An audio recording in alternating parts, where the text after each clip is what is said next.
이건 말이야, 드래곤볼이라는 거야. 드래곤볼?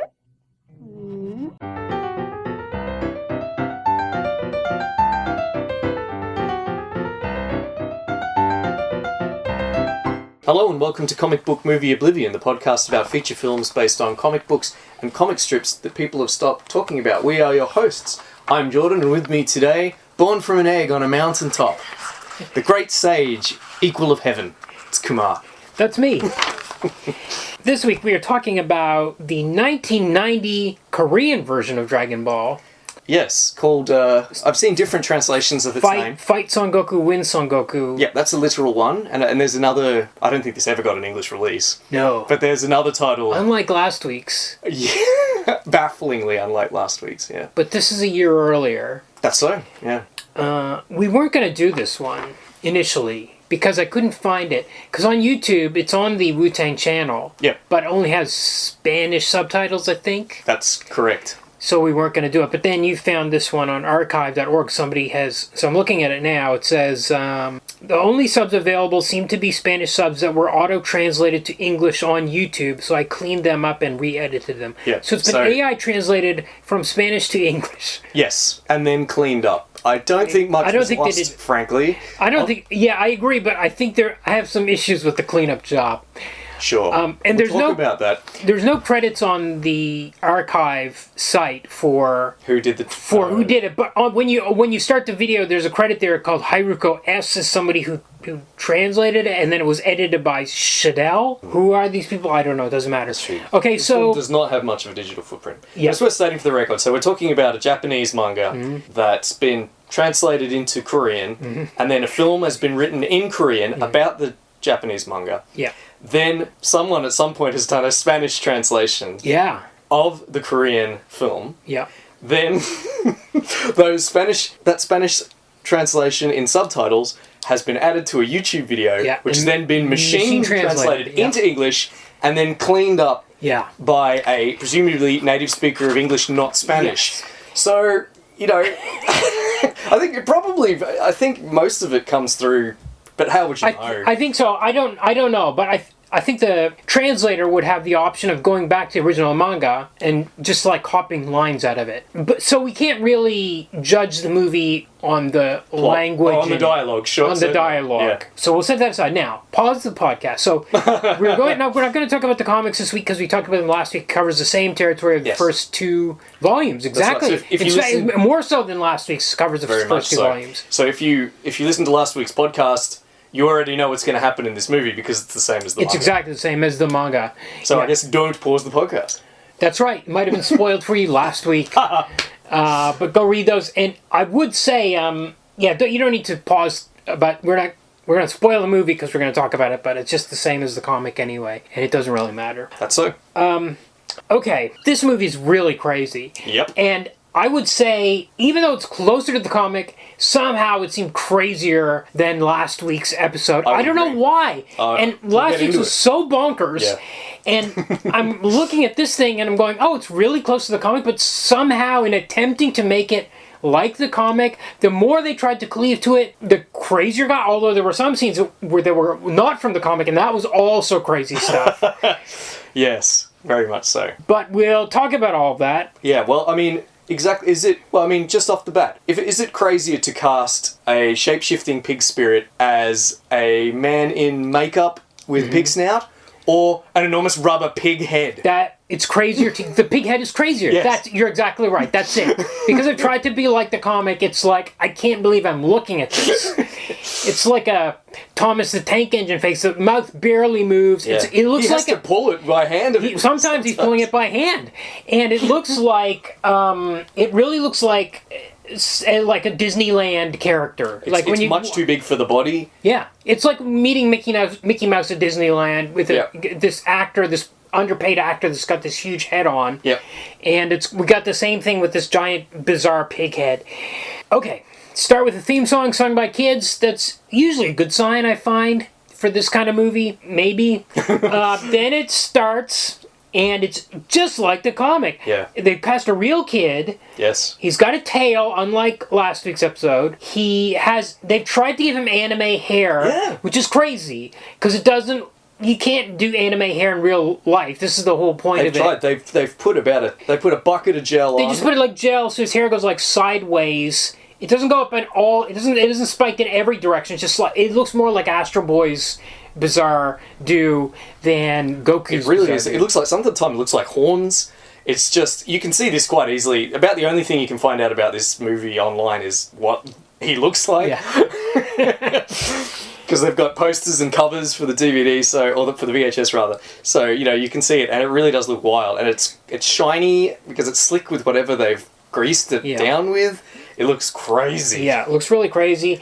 And it starts with him, attacking this tree trunk and chopping it up into wood. It's just like the comic. Like they've really done it almost blink and you'll miss it, where he's holding a saw over his shoulder, exactly the same as he is in the comic. The saw that he doesn't use. And then he walks on the log as it's almost like log rolling it. Sort of tumbles along with the log. Yep. He does this flip down the waterfall. Crazy special effects. It looks like they threw a mannequin down a waterfall and somehow got it to spin head over heels. It. Yeah. Or I don't know what they did. They just ran it back. They did run it backwards, yes. Sometimes the same footage. So he would somersault down, and then they would run that same footage for him jumping back up as if we wouldn't notice. I have to say, besides not getting the license, like a legitimate license to make a Dragon Ball movie, this movie really has balls. And the audacity of the things they're attempting to do. Yeah. I mean, and they do call them Dragon Balls, not Dragon Pearls in this one. But these crazy, we're going to have the effect. It's not like, I feel like last week's, the Taiwanese one, they'd be like, we can't have a shot of him jumping down the waterfall. We'd have no way to do that. In this one, they're like, let's find a way to do it. We'll throw this mannequin down, we'll weight the head so it flips over a bunch of times. I don't know, they just tried to do... And there's a lot of wire work. Yes. And it's kind of crummy looking. I think the whole movie looks like it was like cable access. Yeah. This one it really looks local. It's amazing how much is in it, considering it was very clearly made on a budget. There's a lot of... some of the time they can't think of a special effect, so we'll just have a really tight zoom. Yes. Yes. On a character. I think the budget... It's interesting because they had to fabricate some stuff like the pig head, Oolong's giant pig head. Yes. And the costumes... Although some of them are obviously left over from other productions, I'm pretty sure. Definitely. So there's robots show up. Well, there's two robots. So the first robot is in the comic, and I'm like, okay, Oolong does turn into a robot, a giant robot, a giant Japanese robot. But later in the movie, we'll talk about it. There's a second robot. It's like, this is left over from something else. It absolutely was. Because it's not in the manga at all. It's just they just inserted this scene. There's more than one robot. There's more than one extra. I think there's at least 3 robots. Right? Okay. One of the guys is a robot. Certainly. He looks a bit like Voltron. Okay, and there's 2 attacks from henchmen. Yep. That I don't think are in the comic. They're just random attacks. Yes. And those seem like, we had these costumes laying around. Yep. Let's put them on a dude. Actually, I think I know what you're referring to. God, we're bouncing all over the place. But, so in the comic, it's so funny, as you say, they've gone for accuracy to the comic, gone past it into crazy. Yes. Yeah. So, those random henchmen that you're referring to, they are the dinosaurs that attack the characters in 2 separate issues. Yeah, right. So when Bulma's shortly after Bulma's first introduced, she's captured by a pterodactyl, a talking pterodactyl, and I think Goku and the pterodactyl have a conversation. Yes, this is a guy who was kind of bat themed, and I was like, "Who's this bat themed guy?" You're right, it's the pterodactyl. It had to be pointed out to me by Marius. Yeah, right. Incidentally, Marius liked this one a lot more. Interesting. Well, it's closer. It's closer. Yeah. And then later on, the same deal. Another guy in a big black robot suit. He's meant to be the T-Rex later on that tries to eat the turtle. Oh, okay. So rather than just, it's so crazy. Rather than just, I don't know, omit those scenes. Yeah. Or just have a henchman, a normal henchman. Yeah. That's associated with, say, the antagonist of the piece, Pilaf, who in this film's very weak defense, they make an effort to introduce him earlier so that the film seems to have a plot. Yes. So make these characters henchmen of Pilaf. No, they've decided they're going to have a pterodactyl and a T-Rex, but you can't do that with the budget they have. So instead it's just Power Rangers villains. Yes, and we got more Power Rangers villains in this movie, for sure. So Bulma shows up. She's in a pink car. It's a regular car. Maybe more regular than the Jeep. It's not the Jeep from the Botanical Gardens. But the thing is about putting these things in this movie is... The thing about the comic is the cool thing is not that she shows up in a car, it's that she shows up in this weird car that Toriyama has designed, this amazingly strange thing, and it pops out of this hoi poi capsule. Yes. And you're like, wow, that's a cool little motorbike or jet ski or whatever that he's designed. I really in this love how he draws that shape stuff. Kind of stuff. And here it's just have a car show and up. Not only is it just a car, it's kind of beat up. Yes, yeah. This is they borrowed somebody's car. It was like the lighting guy's car or something that they like. We need a pink car for this scene or whatever. It's not the last car in the movie though. No. Oh my God. We'll get to all that. So it just plays out like in the comic and like last week's episode. Goku shows up. He sees the car. He thinks it's a monster. In this one, he says, "I'll see if this monster has a penis." Is how it's translated. Yeah. The cleaner So that one has suffered from the multiple translations, I take it, and it's just come out very prosaic at the very end. I will see if this monster has a penis. Yeah, that's not the worst. We're getting to the worst stuff. Okay, she jumps out, she machine guns him. It's all done in it's very slow. Like they're copying the gags from the comic, but the timing is so bad. It's a different medium. You can't do it. No, and we talk. You know what you know what it reminded me of a little bit? A home movie. Yes, very much. Kids, it's a cable act home movie. Out their It reminded me of. Do you remember hearing about the guys, those kids that remade Raiders of the Lost Ark over 11 years, like in their house? It's like that. It's just like that. It's like, well, let's make the Dragon Ball comic. We got to film every scene. We got to, no matter how difficult the special effects, we got to film it, and we got to have all the dialogue in there that's the same. But they're just repeating these things very in a slow manner. So I'll jump ahead a little bit. It's like the kids for whom accuracy is more important than anything else about filmmaking. Yeah. So I imagine in the original Korean, I imagine it has a lot of lines straight from presumably the Korean translation of the manga. Yeah. But of course it's got butchered through its various other... Yes. So when she explains what the Dragon Balls are, and we get a Dragon cartoon, which I think they must have ripped off of the Dragon Ball cartoon. Of course, they just inserted it. Yeah, they've done it on the negative, so it's it appears superimposed over the top of the film. You're right, though. They've probably just traced it. I don't think they traced it. I think they just took the footage. Which the company that made the film was called Daiwon. Okay, and they normally did animation. And they have quite a big filmography. Okay. But this is not an animation. So I don't know if their foray into live action. So we get all this stuff like, what's a girl? You're a girl. Why do you have a butt on your chest? They go back to his house. They meet Grandpa Dragon Ball. She's like, now the way it's translated in this archive.org version, when she wants a Dragon Ball from Goku, she says, "I'll let you touch my beautiful ass." Now... Personally, as a translator, I would look at the tone of the original and say, "I'll let you touch my pretty butt.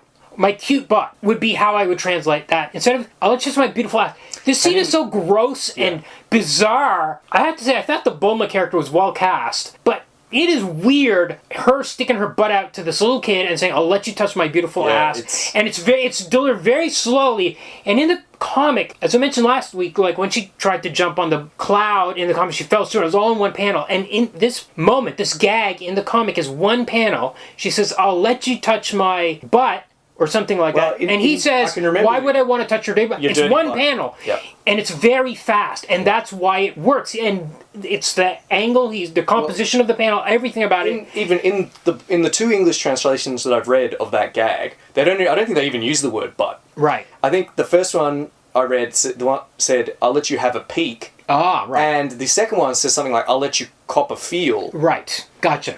So, and then he says, "Why would I want to touch your dirty butt?" Your dirty butt. So he's the one that says butt. Whereas here, "I'll let you touch this beautiful ass." Yeah, and then he's very slow to respond. He's like, "Huh? Why would I want to touch your dirty butt?" And it takes so long. It's like you've missed the whole way this gag works. Well, I think you made the point last week. This gag doesn't work unless it's one panel, right? Yeah. This is a gag that can't work if you move it literally from a comic to... Yeah. Even if you cut... And this is like... as I said, this is like cable access. They hardly move the camera for this scene. She gets up, she very slowly points her butt at him. It's very disturbing. Yeah. And then he gets up and he very slowly reacts. He's like, huh? Why would I want to touch your dirty butt? Yeah, it does not work. Yeah. Okay, so... But it probably, again, I imagine this line was probably a little cleverer.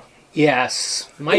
Probably in Korean and probably in Spanish too, but it suffered from the machine Maybe, but the translation delivery's problem. still too slow. Oh yeah, of course. Yeah, Of course. it's... But it probably wasn't that dry. Oh, yeah, oh, yeah, you're right. Yes. Yes. We need a rewrite by Gerard Jones, who is an actual pervert. Okay, so... Bulma, there's a confusion about her name. Yes. It's Volva.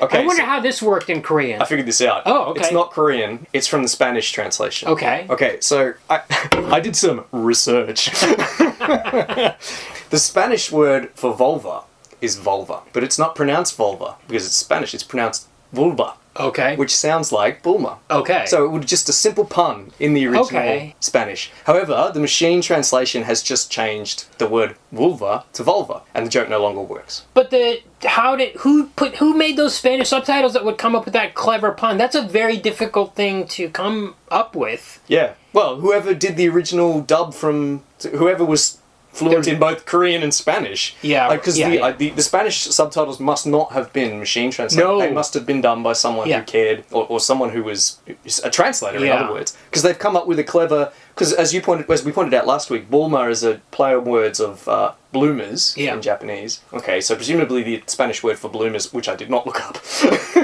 is sufficiently different from Bulma for that joke not to translate. So they've come up with one that's even actually quite a bit dirtier.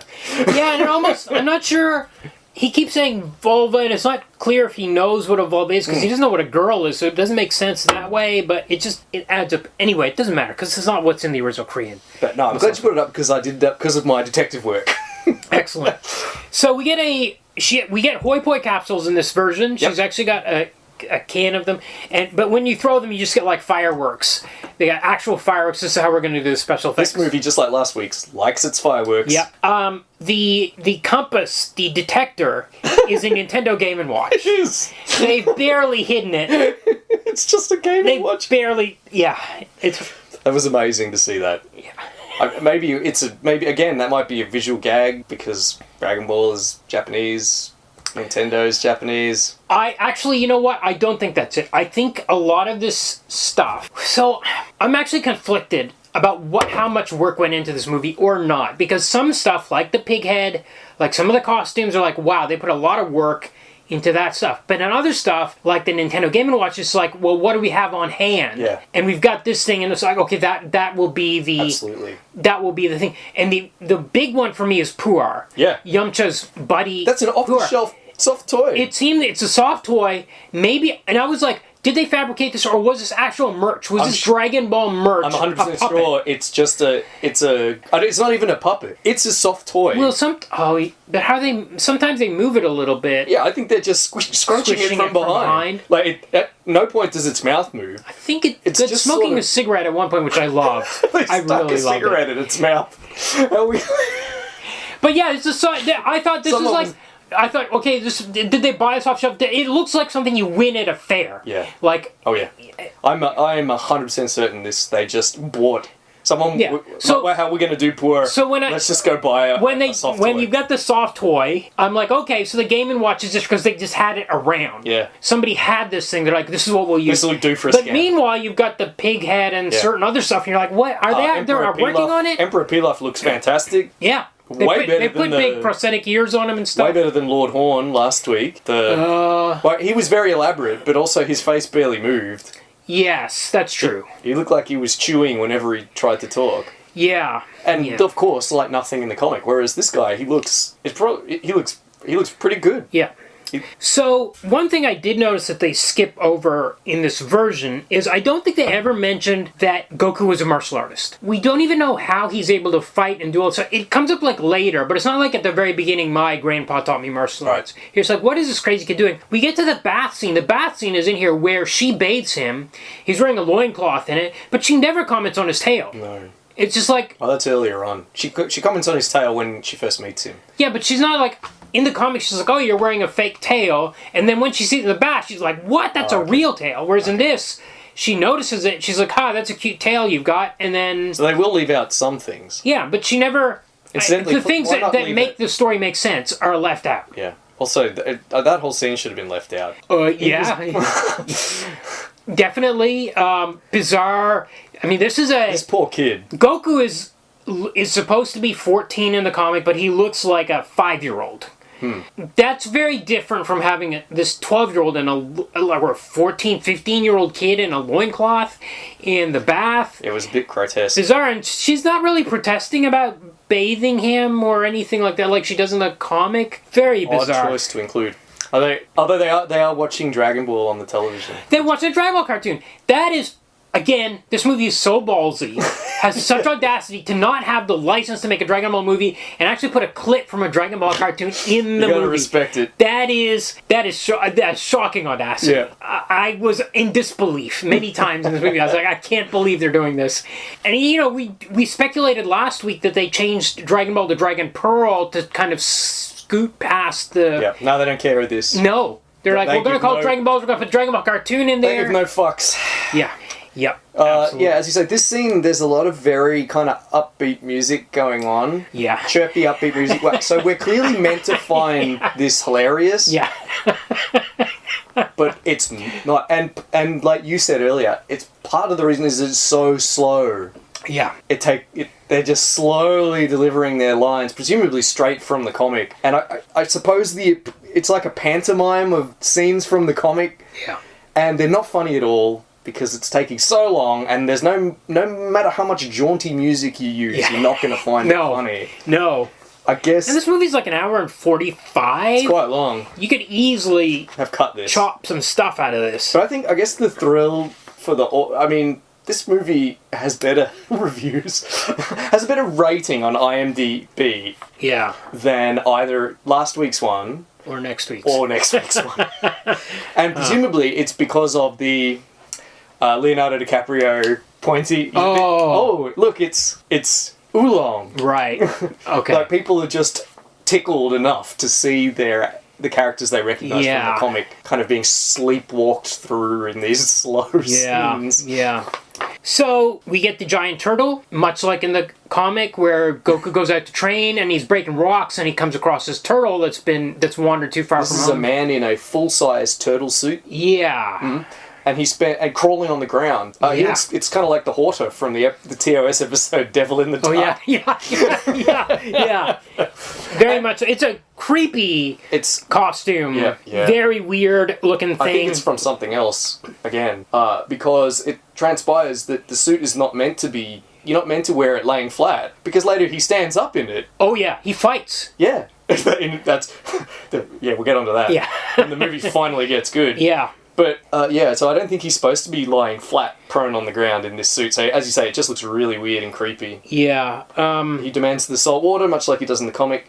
They take him to the ocean as he requests. Yep. They're attacked Bulma has a fan service fantasy where she wishes she had brought her bathing suit, and then we get to see this actress in her bathing suit. I asked Marzi to check, and there is no such scene in the comic. Absolutely not. They literally just added it to show a pubescent girl in a bathing suit. I was a bit shocked by this. When I was in... I don't know what it's like now, but when I was in Korea in maybe 20 years ago, whenever you'd turn on the TV and you'd see advertisements for, like, underwear, the women were always wearing masks. Like, that's how modest it was. So I was a bit surprised that this was happening in this moment. And later on we hear that Chi-Chi is in a bikini and... She's not. And Yuma is gesturing like she's got huge breasts or something, the way he describes her, the Ox King. Yes. And I'm like, what are we doing here? So she's obviously not in a bikini, and yet we've got this bizarre scene where Bulma's in a bathing suit for no reason except for fan service. It's not in the comic. It's really odd. In an otherwise film where even though we have those kind of like jokes about vulvas and lines about looking for dicks on cars, these kind of deadpan lines that sound a bit filthy, this film is actually pretty prudish most of the time. Yes. It's taken out a lot of the cheeky humour from the comic. And what we're getting instead is just a pantomime of scenes. Over and over and over. Scene after scene. Yeah. The sole purpose of which I think is just you recognise them from that comic you read. Yeah. So yes... So, having said that, so as you said, South Korea can be a bit conservative in its mores, I suppose its sexual mores. Odd to see a scene where a girl is just in a bathing suit that isn't in the comic, so you can't even say it's from the comic. It's weird. Yeah. So Turtle goes out and gets the master back, Master Roshi, Kame Sennin. They brings him back.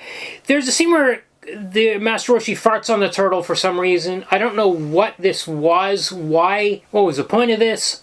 At this point, so he shows up. He's wearing he can't be as pervy as he was. He's not nearly as perverted. So he needs to do something else. So again, gotcha. I understand. Yes, I see what you're saying. Yeah. So it's a substitute for his perversion as he farts on the turtle. Yeah. He's wearing the most obvious bald cap I've ever seen in any movie. The line of the bald cap is right there. They didn't try to cover it with makeup or anything. Even in this terrible low quality. Yeah. You would think the graininess would cover it up. No. He offers him Kintoen, the flying cloud, as a reward. This effect was one of the craziest in the movie. I remember seeing clips of this, in early days of internet. Here's this version of Dragon Ball, the live action movie, and it looks like a remote control.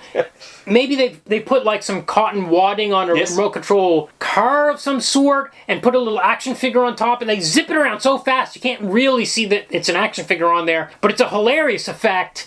Anytime they need a close-up of Goku on the thing, it's just an upshot, so you just see the cotton and him standing on top of it. And he's probably being towed by a car. It's sort of over his shoulder, so we can see the back of his head, and underneath him we can see this mass of cotton wool. Yeah. Or whatever, fiberglass, something.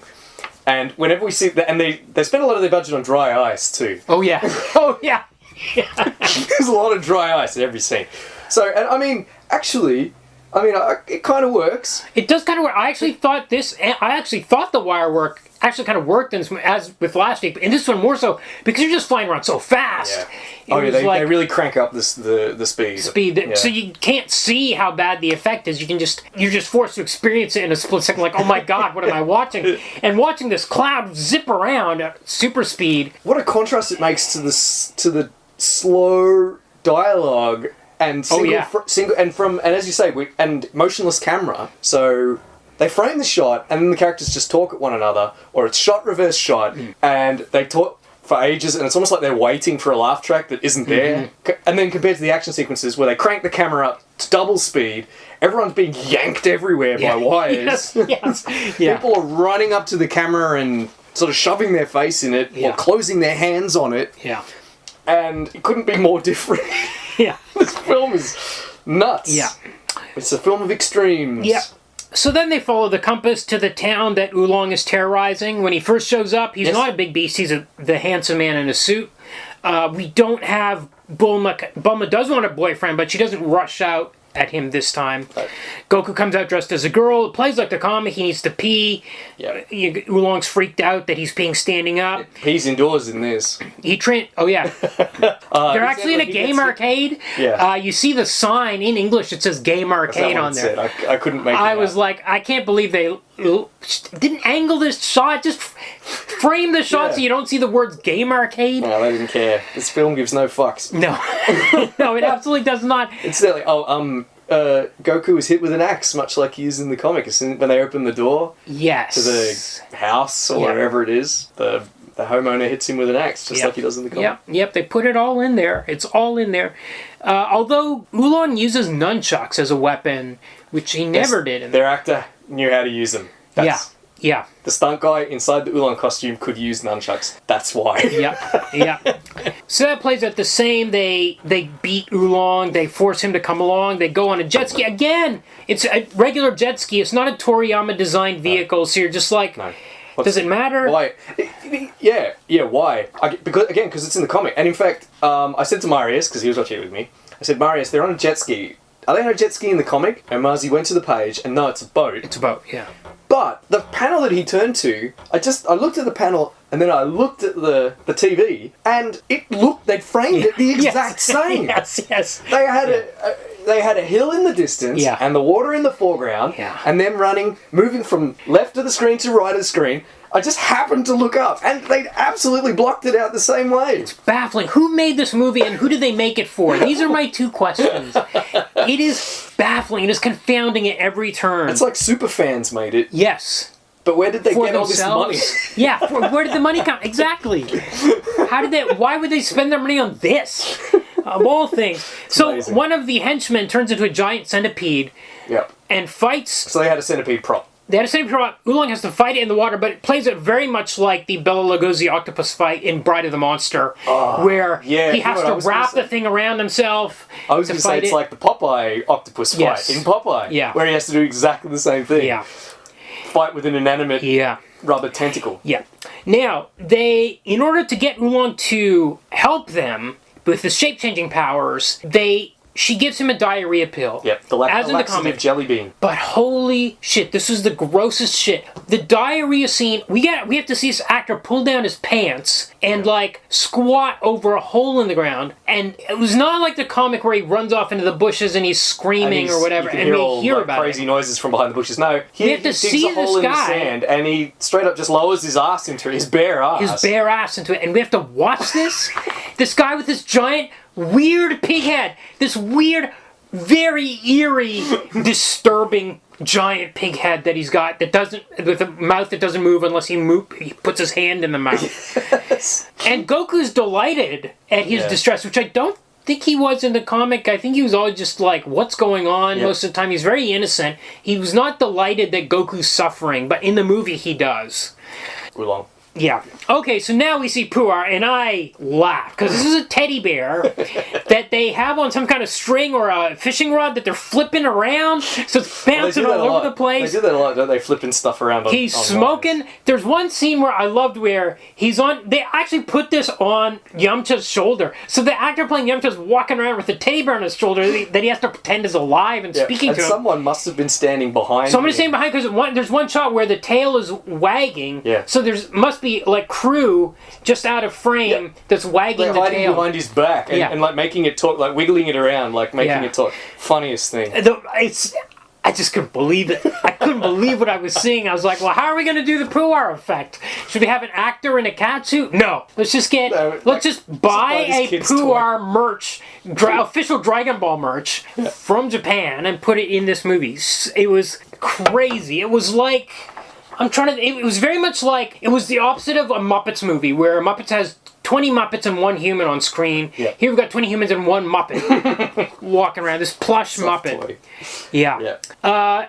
So know what? Yeah. Yamcha's thing is he's dressed like Yamcha. He kind of looks the part. Everybody really looks the part, actually. Yes. Except Goku's outfit is black for some reason. Anyway, Yamcha has this car which he drives like he can stand up and have his foot on the wheel or whatever. The car becomes important later on. Boy. Or not important. Boy, does it ever become important later on. Yeah.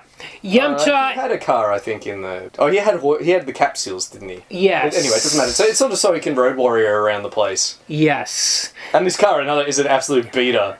Like, it's missing the hood. Yeah. Yeah, that's right. There's no top to it. So funny. Yeah. I couldn't believe how shit this car looked. Yeah. So Yamcha and Goku fights, a quite boring fight compared to all the fights we've had previously. It's just... I think because presumably the guy that plays Yamcha can't do... I think the kid that plays Goku is not a... I mean, whenever you go to a long shot, suddenly he's wearing the wrong wig. Yeah. It's a taller dude with a very bad wig that... Yeah. I mean, you just made up Goku's hair. Why can't you make up this guy's hair the same way? He didn't have long enough hair. So so the Yamcha guy presumably can't... He can't fight, and I think Goku can't fight either. So martial arts is not as good in this movie as it was in last week's. Fair. Yeah, that's true, actually, because it's mostly people in suits and... Yeah, and this kid... Although, but Oolong sure can throw nunchucks around. Yes, that's true. But the Yamcha guy can't fight. Goku, he's a 12-year-old kid. He can do some shit. He can really spin that staff around. They have him do it every other shot. And he can do a forward flip, because I think he did at the beginning. He can do forward flips and last week Goku was able to do a backflip. Yeah. This kid's doing backflips. He's presumably... I think that must be the main criteria for hiring, like for casting. Can you do backflips? Can you do backflip or Kid? forward flip? Yeah. Yeah. Yeah, because he's backflipping, and he comes out of the backflip, and we don't cut away, and it's the kid. Now, here's a big problem. Yamcha has no fear of women in this version. That's right. That's a key element, because what happens is... Here it's just nonsense. When we get to the shower scene where he accidentally sees her in the shower, he doesn't freak out because he's seen more than he can handle. He can't even handle seeing a woman clothed. Yeah. He freaks out just because she was so beautiful. We just get a legs down shot of her in the shower. It's weird. It doesn't...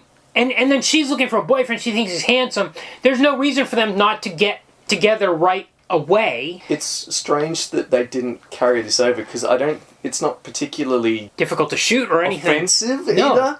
I can't chalk it up to South Korean prudishness. I don't understand. No, it's anti-prudishness. He's like hot for her.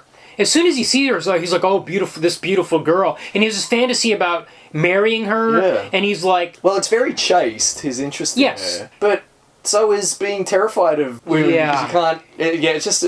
Considering how closely it cleaves to the content of the... It leads to...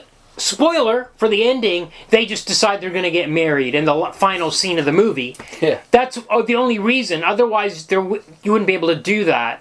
So they wanted to tag a happy ending onto this thing in that respect. Yeah, it's just strange why that he's not... So this doesn't play... Yamcha doesn't play right at all.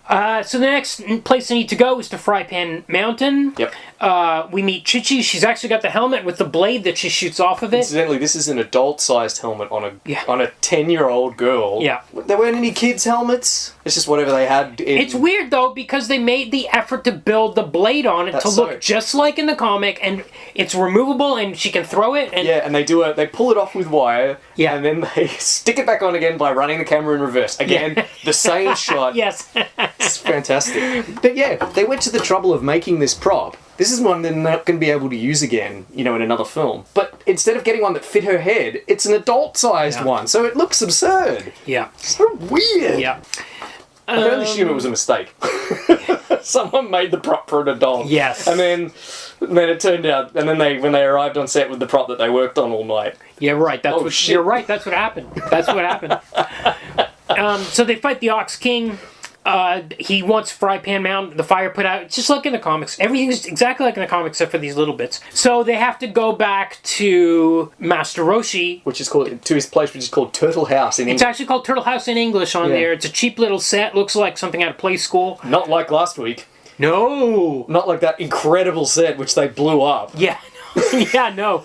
No. This looks like, as you said, this one looks like they hammered it together out of some shit they had lying around. But we have to deal with some ridiculous shit where, like, the turtle bites him on the dick. There's a very long sequence, which is not from the comics.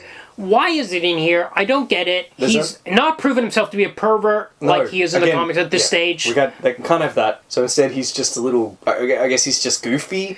I guess. So instead of all of his pervert stuff, you just have to have the turtle biting him on the dick and fighting. And I think he's still sweet on her, but he's sweet on her like Yamcha is. Yeah. So he goes... Only romantic love is allowed. Yes.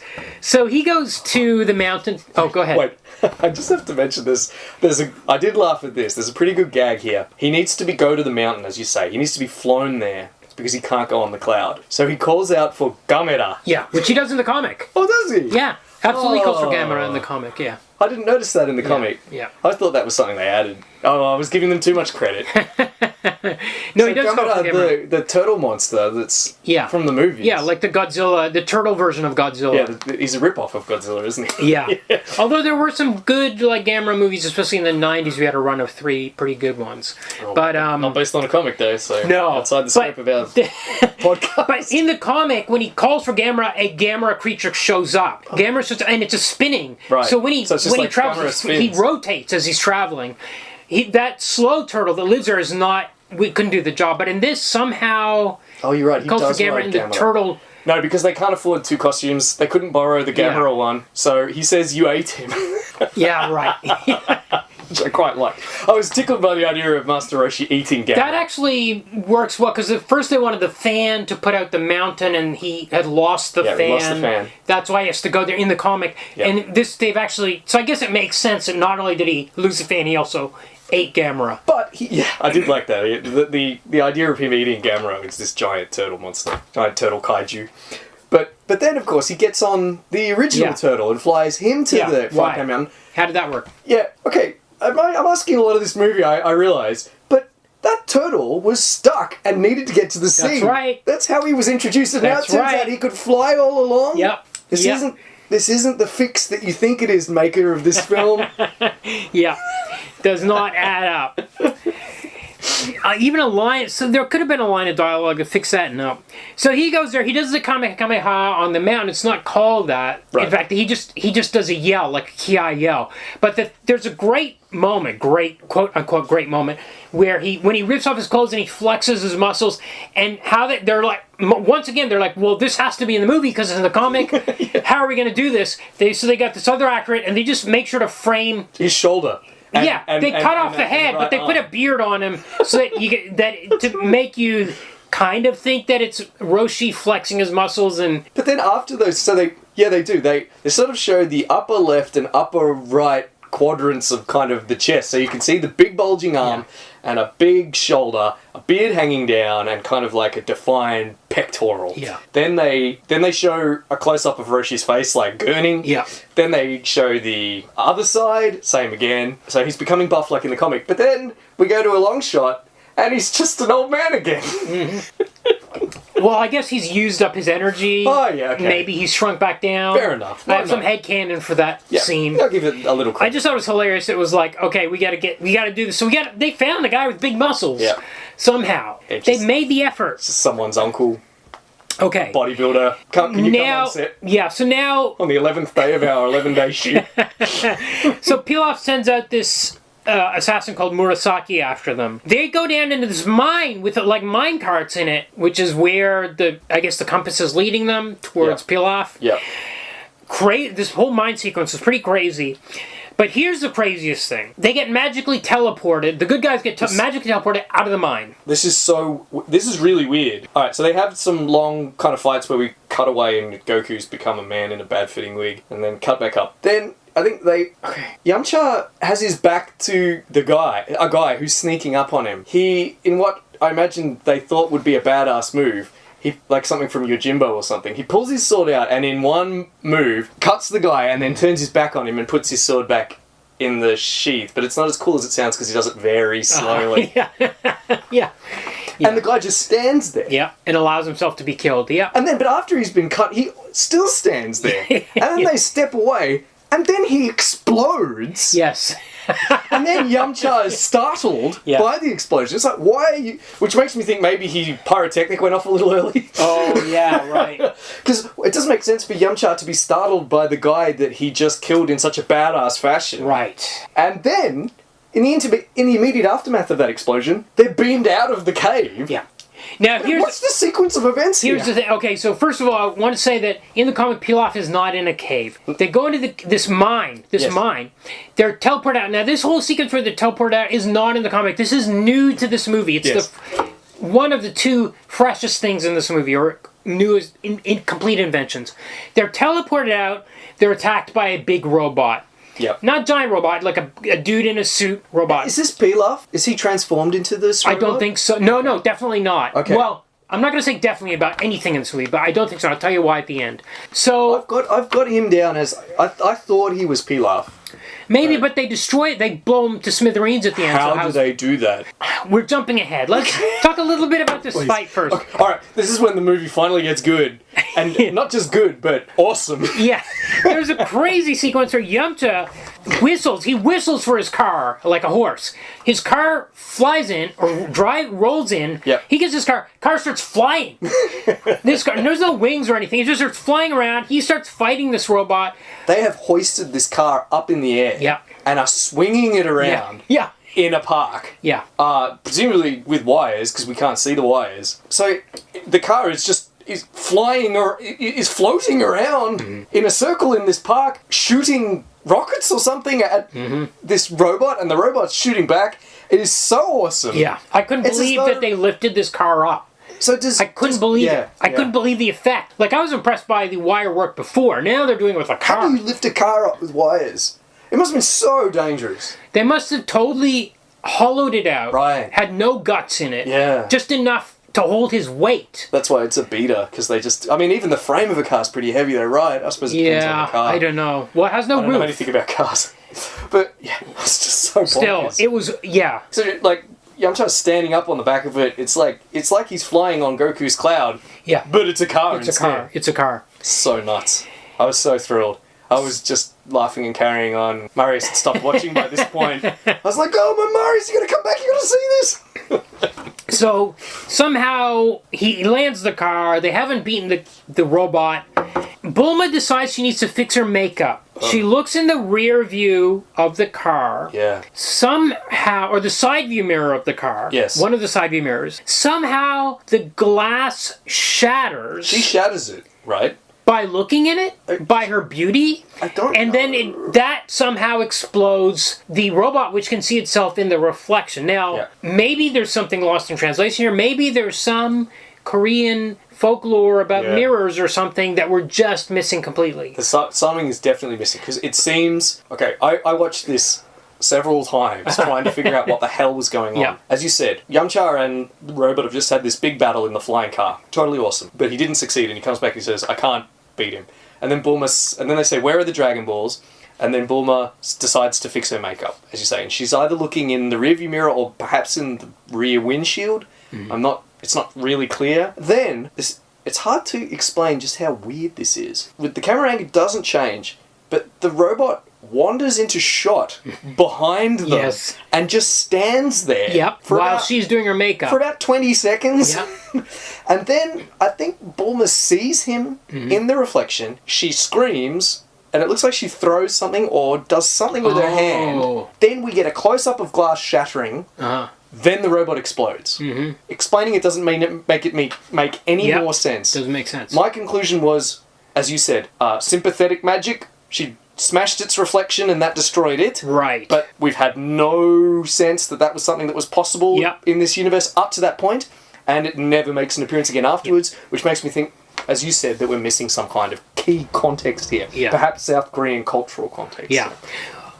So after the robot's destroyed, they're teleported back to the cave. So, if you cut out the teleportation from the cave, back to the cave, if you cut that whole sequence, it makes no difference. It's like the scene in Life of Brian where he gets captured by the aliens, and then they drop him back off where they picked him up on Earth after all these space adventures. Yes. You can cut the whole thing out. Except that film is an absurdist comedy. Yes. And this film is a straight adaptation. This was a thing where that robot, I was like, oh, they had this left over from another show. Yeah. I was like, that's why they put that in here. Yeah. They have a guy that owns a crane that can lift a car. Yes. They wrote this scene because they had those things available. And you know what? It was the best part of the movie. Yeah. And what does that say about adaptation?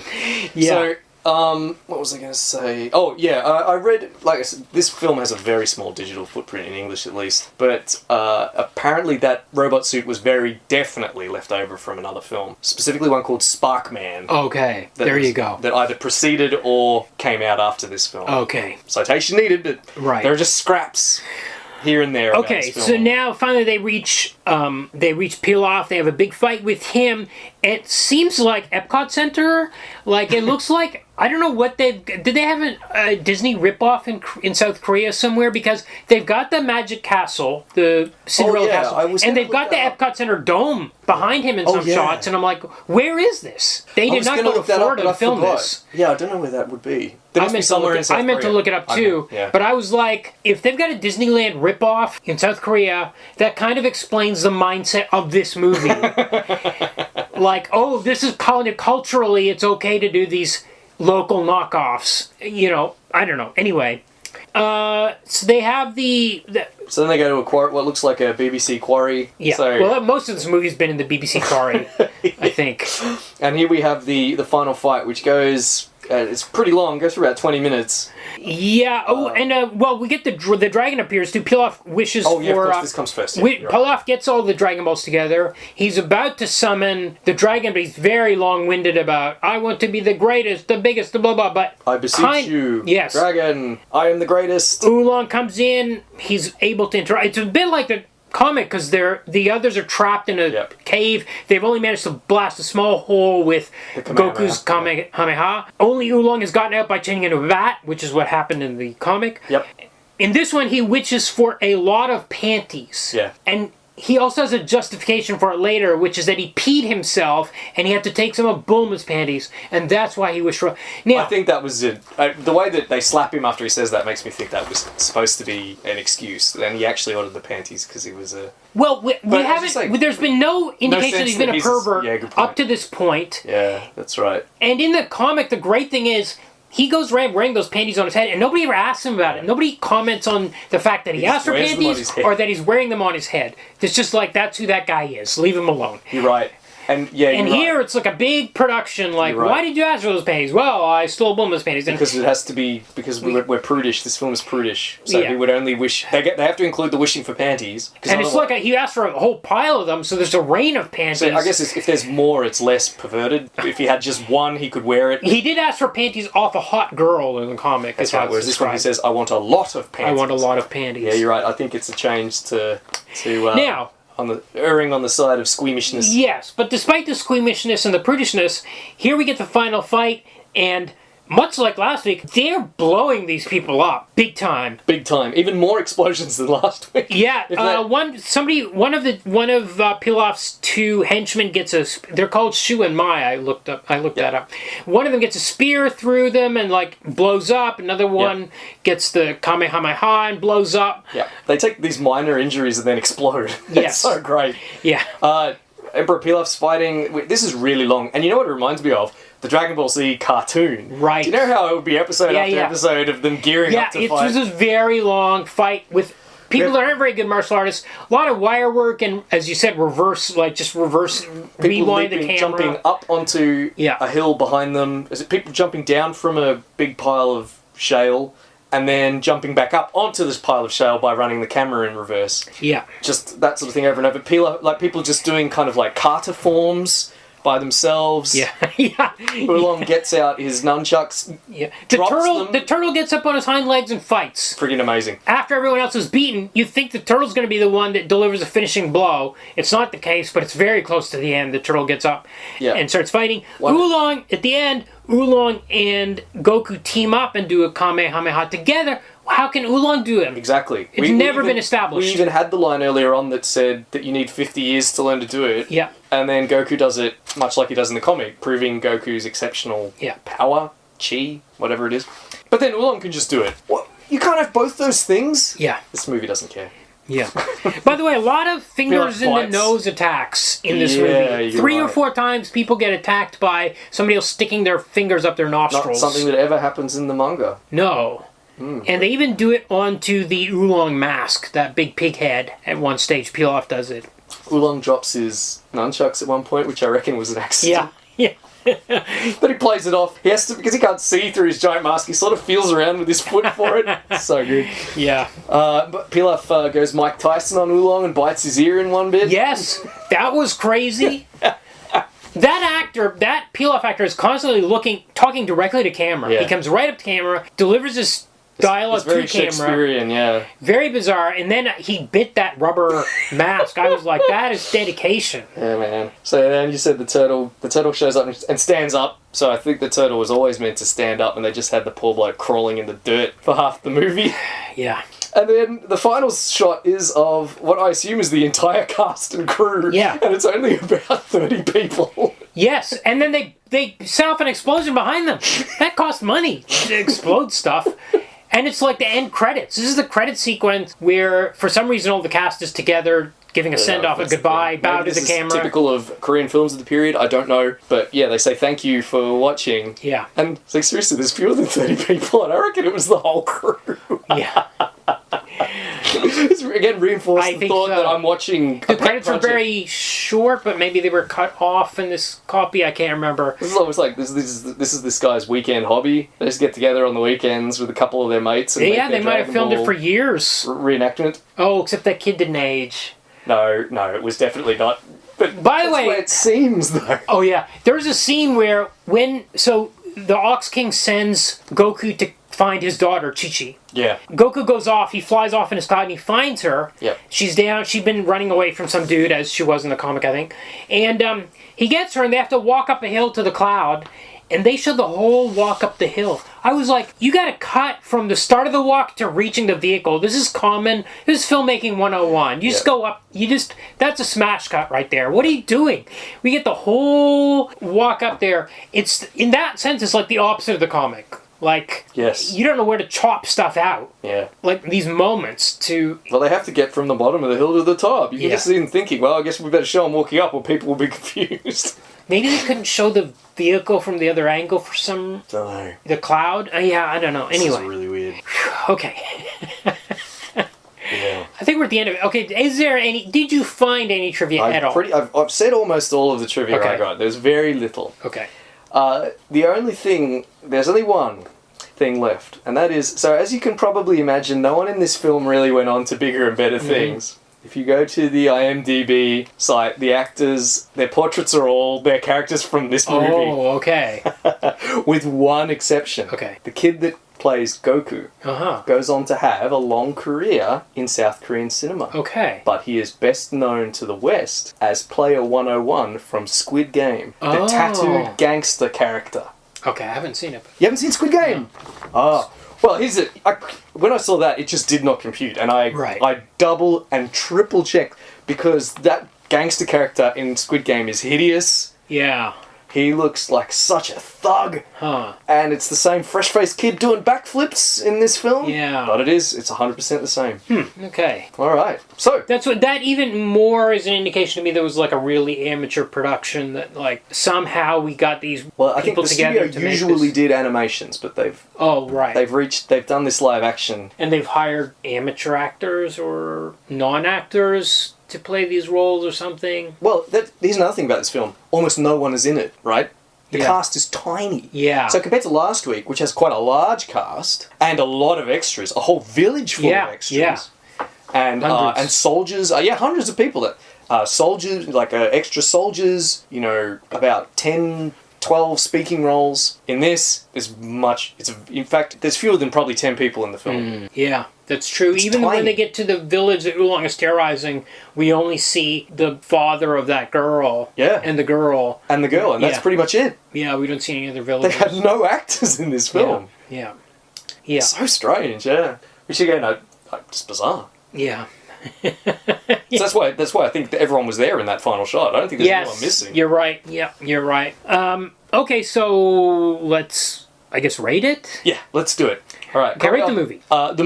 Sorry? The movie. Oh, the movie for me is nay. Yeah, it's nay. This movie's a big crazy mess. Yeah. And too long to be a big fun crazy mess. There's too many bits where it drags. Yeah. And of course, this is not necessarily the film's fault, but the subtitles are not good because they've gone through so many permutations. Yeah. But I would say go onto YouTube and watch that car robot fight in the last half of the movie. And I do think it would kind of make a good double feature with last week's. If you're like... I don't know. You'd have to be a bit of a glutton. If you're on edibles or something, it might be like really... All right. There you go. Good. I don't know. We don't recommend taking edibles. But I think it is really insane. And I thought, in the first 5 minutes, I was like, oh, this isn't going to be as crazy as last week's. There's no way. But then it was, just by trying to be like the comic, they've made it more crazy. Exactly. Yeah. So now I'm interested to hear what you think of adaptation-wise. It's going to be a nay, because of all the failures of gag timing, consistently failing the gags, again and again. All the gags are in there, but they're tone deaf. Yep. I think is the problem. It's weird how close it is to comic and yet so close to the comic in plot and lines of dialogue, and so off in terms of even in some of the visuals. Like when she makes the hoi poi house, it's a very specific Toriyama looking thing on the interiors of furniture. Here's just somebody's house. You couldn't do it with the budget and that they have. They've just gone into somebody's house. Yeah. With their TV, their sofa. Yeah. You can't. No. Unless you have a great big budget and you can build the set from scratch. They didn't build anything from scratch except for Turtle House, which looked like a lean-to. I thought it was just a facade, like it's just one-dimensional or two-dimensional. Yeah. Okay, so are you nay on adaptation as well? Oh, well, look, it is a nay, but not for the same reason as you. For me, this is nay because it's too close an adaptation. Okay. I think the main problems with this film is that they've tried too hard to adapt the comic too exactly. You say it doesn't get the point of the comic. I mean, that's partly because of the translations, I suppose. But I think it's just as much, it's because you can't lift those gags out of the comic medium and put them in a film medium. It doesn't matter how good your writing is or how big your budget is. If you try and make jokes work the exact same in a film as they were in a comic, it's just not going to work. I would say that the Dragon Ball cartoon is better. Like, it takes the... I've watched the first several episodes. It was pretty close to the comic. Right. It pulled most of those gags into the cartoon and did execute them fairly well. Still wasn't as good as the comic, but it can be done better than what they've done here. Also, as I mentioned earlier, we have these bizarre scenes where they try to do stuff that was in the comic, and instead of working, it just makes it bonkers. Yeah. So we've got... Especially the cheap special effects. Trying to do things with those cheap... Instead of just leaving the dinosaurs out, or building a plot... So another thing about this film, it doesn't have a plot, really. I'll get it. Yeah. So we just have guys dressed in costumes during this scene, which doesn't fit in with the rest of the movie, and is just there because it's something that happens in the comic. Now, as I said before, another thing is, the comic is, 2 volumes, and it's episodic storytelling. So, as the comic rolls on, you can introduce new characters and introduce new situations. In a film, it doesn't work effectively when you do it. So, this film introduces Chi-Chi and the Ox King in the last half hour. Yeah. It's too late to be introducing new characters. Yeah. And it would only make sense if you were excited to see those characters from the comic. Yes. So when you're like your 3-act structure film, you can't have the villains showing up in the last... You can't have new characters showing up in the last half an hour. They do make a little bit of effort, because they do show Pilaf in the first Yes, they do that. But he just goes away just as quickly. And did you notice both of these versions skip the whole episode where Bulma is wearing bunny ears, and they go to this village where bunny-eared guys are like terrorizing the village? Like, that is left out of both versions. Yeah, interesting. Yeah. But there's all sorts of stuff. Keep the pterodactyl man and the Tyrannosaurus Rex man, but leave out the bunny-eared people. Yeah. Weird, man. So that, my opinion, is this adaptation fails because it's too accurate. Or rather, tries to be too accurate in a limited medium. Yes. Very limited budget as well. Yeah, that too. Very limited. Limited resources of all kinds. Okay, so please like, subscribe, rate, and review. Please join our Patreon. It's patreon.com/comicbookmovieoblivion, all one word. It's only pennies a day and will help us buy books and pay our hosting fees for these, usually much longer than this episode. It's not as short as I thought it might have been. We've still gone over an hour. I think last week's was only about an hour 15. Yes, that might be right. Before you chopped out all of my ums. Yeah. And what else do I need? Oh, join the Facebook. Yes. Send us an email. Letters, we'd love to get them. Yes. Next week we're doing the final Dragon Ball live action film. Maybe the last one ever. Probably. I don't know if they'll Much like Dr. Seuss live action adaptations, this film put paid to the idea of live action Dragon Ball. Well, they made a bunch of those Dr. Seuss ones, though. There was Cat in the Hat, and there was the Grinch, and so there's at least 2. And then they did the CG ones. They did the Lorax. Yes. Okay, we're getting off topic, but. The failure of the Cat in the Hat with Mike Myers put paid to any more live action adaptations of Dr. Seuss. Okay. Dr. Seuss's estate said straight out, no more, because this was such a disaster. Okay. And the Jim Carrey Grinch came out before that. Since then, it's only been cartoons and stuff like the Lorax, the computer-generated. Well, interestingly, evolution apparently led to the digitization of the Dragon Ball comic, which we'll talk about. We will absolutely talk about it next week, and not Dr. Seuss. Okay.